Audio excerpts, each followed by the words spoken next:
Technically, it's still day 7, but I told everyone we'd unbox the FROE and get it ready for some work. If you don't know what a FROE is, this is a FROE. Even though it just shows somebody sitting there splitting firewood, there's other things that you can use this tool for. What I will be using this tool for is slabbing small logs. So this is a big chunk of maple steel with the bark on it. This was cut with my chainsaw. Most of the front here is flat, but if you look on the back, it needs to be cleaned up. And this is another slab of ash that was cut with my saw. But let me show you what those were cut with. Oh yeah! This is the Stihl MS 362C with a 28-inch bar. It's not a baby saw. It's not a monster saw, even though the 362 is kind of seen on the bottom level of the Pro Series saws. This saw is an absolute workhorse. And yes, if I wanted to, I could run a 36-inch bar on here, no problem. Minorly pushing the limitations, but I can still get the job done. It's definitely a little more work cutting down long grain than it is across end grain.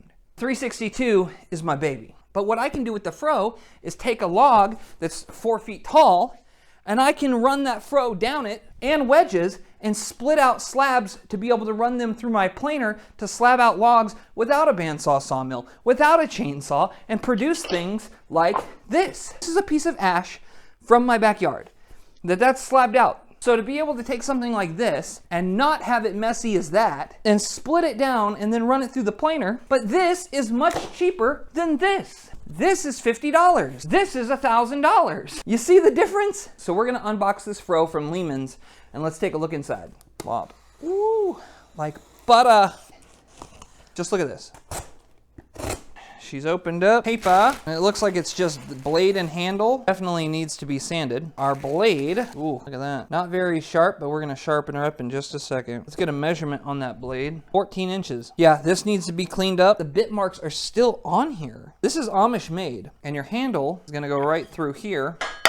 Now she's on there. There's our FROE. Let's sharpen her up. First thing I'm gonna do is I'm gonna come in here and I'm gonna get some 220. The reason I'm saying 220 is because I'm going to put just a little bit of stain on this handle that I put on all of my stuff. I don't let it soak in very much, I just rub it real quick. I like that color. The reason I say 220, if you sand past 220, stop stains from penetrating. We're gonna get this sanded down, nice and smooth.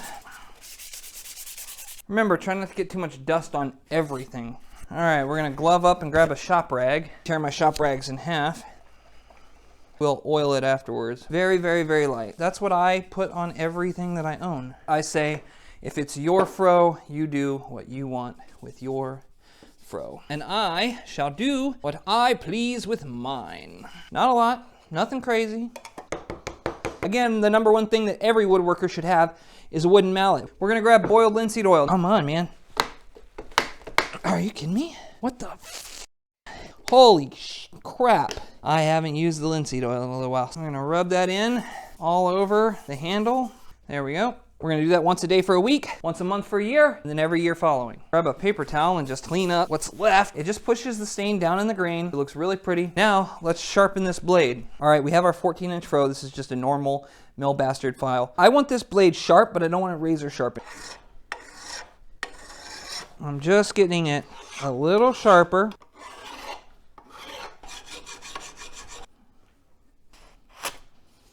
There we go. Until I just sharpened just the edge of it. Nothing too crazy. Give her a little whack and you are good to go. Just make sure that you always hit the back of that blade with something wood. You go to take this handle off, hit it from the back. Ta-da! If you're putting her on, well, we unboxed the FROE, we got some oil in the handle, and we got the blade sharpened, and it's good to go. So with that, as always, I appreciate you guys. Have a beautiful, blessed day. Go tell somebody you love them, and I'll see you on the next one.